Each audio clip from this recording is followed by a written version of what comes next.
Chapter 2 Exodus. As much as Verdran had told Gray that they were going to meet his team at the port, it hadn't quite sunk in what that meant until they saw the airship. It was a small thing as far as airships go, likely meant to accommodate a cargo of 10 people at most. However, the size of it didn't make the sight any less awe-inspiring. Sleek and aerodynamic, with dust-powered fin blades folded up on either side of it, the ship sat atop the old, unused port with its loading ramp lowered, ready to accept passengers. On the loading ramp itself stood a man in what appeared to be chivalric plate armor. He stood with his sword, a massive, gleaming steel claymore with a gold crossguard, planted in the worn stone in front of him, both hands resting comfortably on the pommel. Shoulder-length blonde hair blowed gallantly in the breeze, and the whole sight caused Verdran to snort a laugh. "Arthur, you madman! Are you expecting a dragon to swoop down and capture the princess?"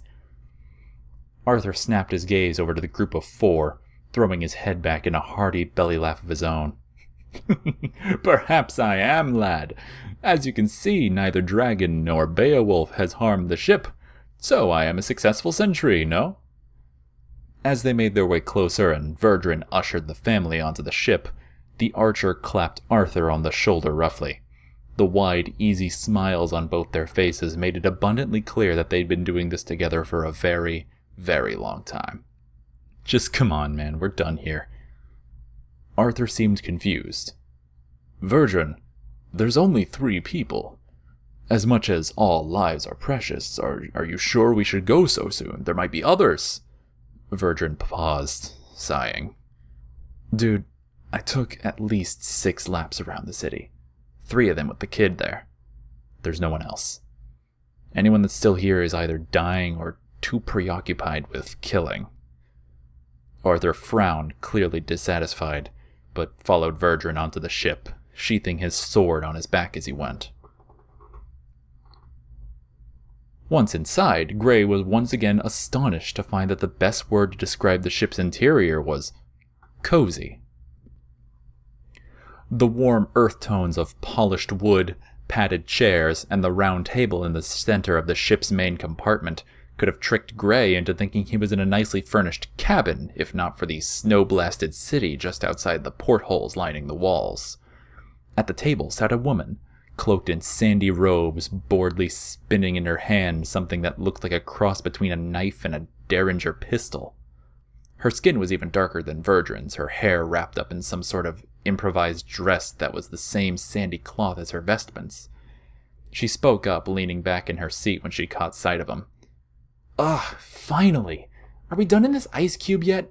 I'd like to go somewhere I can actually move around without my lips snap-chapping. I didn't even know that was a thing!" Verdran rolled his eyes with a smirk, clapping her on the shoulder as he passed and heading for the pilot's chair. "Just settle down, I found everyone I could." "Everyone? But this is just 3 people!" the woman shot back. "Yeah, it is." Verdran sounded mournful, managing to cover it up somewhat with the sound of the engine starting. Gray hid behind the legs of his parents, his eyes darting this way and that to take in these new surroundings, these new people, as much as he possibly can. The woman huffed and finally turned to Gray's family, blinking as if just now registering that these are real people that will be joining them. Hi, I'm Jin. You are?" Gray's father stepped forward and gave a somewhat stiff bow at his waist, hand over his chest. "I am Noir. This is Ivora, and this is our son, Argent." Verdran turned over his shoulder and piped up, "I call him Gray!" This prompted a slightly annoyed furrowing of Noir's brow, but he didn't complain. Jin quickly quashed any awkwardness that there might have ensued by cutting in, "So where are these guys going?" There was a sudden lurch as the ship lifted off the ground and took to the air, and Verdran got up from his chair to join the others. "That's a good question. Obviously you weren't happy there, so where do you want to go? Got the whole world of Remnant to fly to." Noir's forehead creased and he leaned toward Ivora, the pair of them muttering quietly to each other. Verdrin and his team sat by and let them have their space, and Gray was only able to catch a few words from his parents. Many of those words involved concepts that flew over his head. A minute or two later, despite some grumbling from Noir, Ivora spoke up. If Vale is full of people like you, then I think that'd be the perfect place to raise our son. Can you take us to Vale, Verdrin? The ranger grinned and leaned back to plot the course into the ship's computer. We can absolutely do that for you, Ivora. I think you guys are going to be really happy there. It's going to be a real chill place for most of the time. I figure either you or Noir shouldn't have any trouble getting some jobs to get yourselves going. Arthur finally deigned to sit himself down in one of the padded chairs, shedding some of the more obtrusive parts of his armor as he went. In the meantime, it's a long trip across the ocean, and this ship unfortunately doesn't go as fast as some. May as well settle down for the trip and thank your lucky stars you didn't ask to go to Vacuo. As it turns out, when the ever-present threats of hunger, frostbite, and rioters aren't hanging over a person, their perception of time starts to slow down. As such, the 2-day journey over the waters between the continents of Solitas and Sanus felt like it took a week, at least to little Gray. After their initial conversation, Gray and his family took the rest of the evening to simply get their bearings and settle in for the night. Gray himself shedding his heavily padded winter clothes in the air-conditioned confines of the ship. Even the ratty old clothes he wore beneath were gray. After eventually solving the dilemma of limited sleeping space, Jin had to share a bed with Arthur, much to the woman's annoyance. Night eventually fell over the ship, only the dimmed lights keeping the short corridors from being pitch black. Just after the turn of midnight, Gray stirred from his bed, tiredly toddling out into the hall so he could find his way to the bathroom. After promptly wrapping up his business and starting to make his way back to the bed, he noticed the sliver of light pouring beneath the door to the main chamber. His childlike curiosity immediately got the better of him, and he opened the door to the sight of Verdrin, Arthur, and Jin sitting around the center table, playing cards. Startled, the three of them turned to the doorway as it slid open, then turned their sight downward as they realized it was only a child. "Well, hey, little Gray," Verdrin greeted him with a smile. "You didn't strike me for a night owl. Can't sleep?" Gray nodded sheepishly and caught the sight of Jin leaning over and whispering something to Arthur. Arthur stifled a laugh before shooting her a playfully chiding look, somewhere between scolding and rolling his eyes. "Well, you can head back to bed, or we can deal you in. You know how to play poker?" Gray shook his head before stepping carefully to the last available chair and climbing up into it. "Huh. Well, okay then. Guess I get to play teacher." The next few hours went by as a blur as the three huntsmen taught Gray the ins and outs of the betting and bluffing game. Gray found himself to actually be somewhat adequate, managing to win 1 or 2 hands against a lot of them, though it was unclear whether the 6-year-old child was more devious than they had imagined, or whether the wins were blind luck. Regardless, Gray's smile grew more and more as he grew comfortable in the adults' company. His eyes kept busy with inspecting his new friends, and the cards shuffling between Verdrin's dexterous fingers. "So," Verdrin eventually caught his attention. "What do you want to be when you grow up, now that you're actually going to get that chance? You can be anything you want in Vale with enough effort and a bit of luck." Gray's brow furrowed. Sure enough, he'd been so scared of where he lived all his life that he hadn't put much thought into it. The concept of having a plan for the future was daunting. But as he turned his eyes to the 3 warriors playing poker with him, he asked, "Do you think I could be a huntsman? Like you?" All 3 of them raised their eyebrows before Arthur busted out in a hearty laugh. "I say, Verdrin, I do believe you've made an impression on the boy. But, Gray, I would like to ask you to think hard about this, Being a huntsman is hard, grueling work.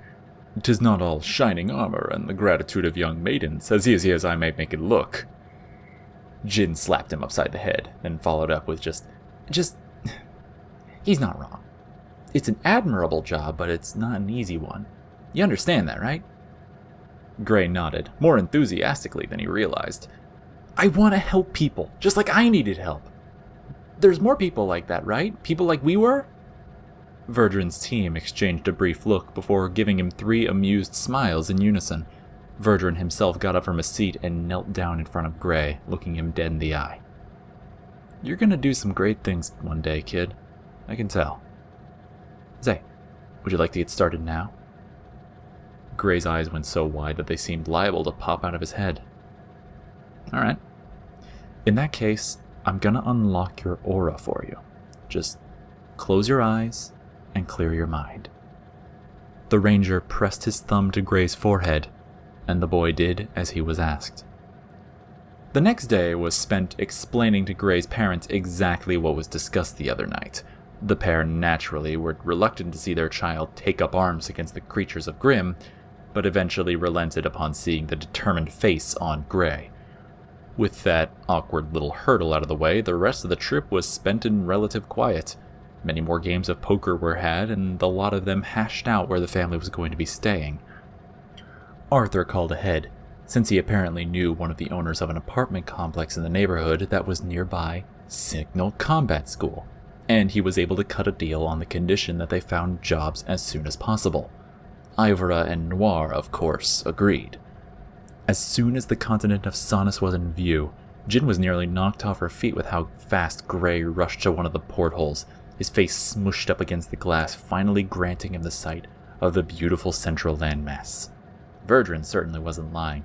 Just past the beaches along the coastline, most of the untapped wilderness consisted of rolling plains and dense forests, as far as the eye could see.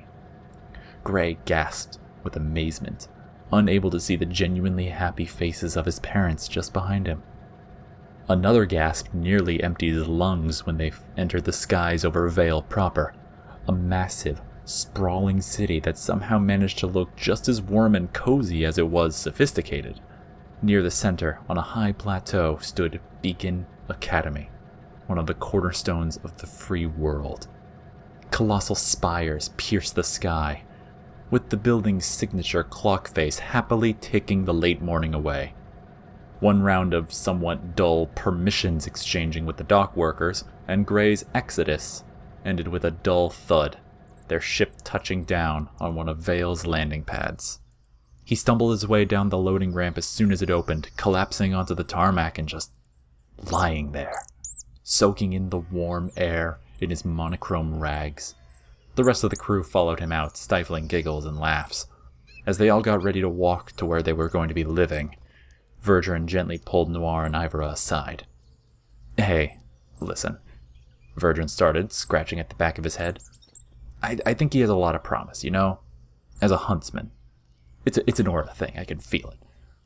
And I know when he goes to combat school, he's gonna have to make his own weapon. I had to make this thing. He tapped his bow, the whole setup rattling on his back. Just in case. Here. He pulled something from his sleeve and handed it to Noir. It was a simple steel hunting knife. It's a backup plan. For him to use. Just in case, you know? Noir nodded and pocketed the knife, clapping Verdrin on the shoulder. "Thank you, Huntsman. You've saved our lives. My family. We're in your debt, you know," he admitted. Verdrin, of course, was having none of that. "You just worry about getting off the ground again. You're starting from scratch, as it were. Can think about paying me back when you actually have a good base for yourself, alright? Or don't. I really don't mind either way, just doing my job." Ivora, Noir, and Argent Paris eventually managed to make their way down the road, optimistic for the future. Somewhere, deep within Gray's soul, his aura stirred, ready to be unleashed.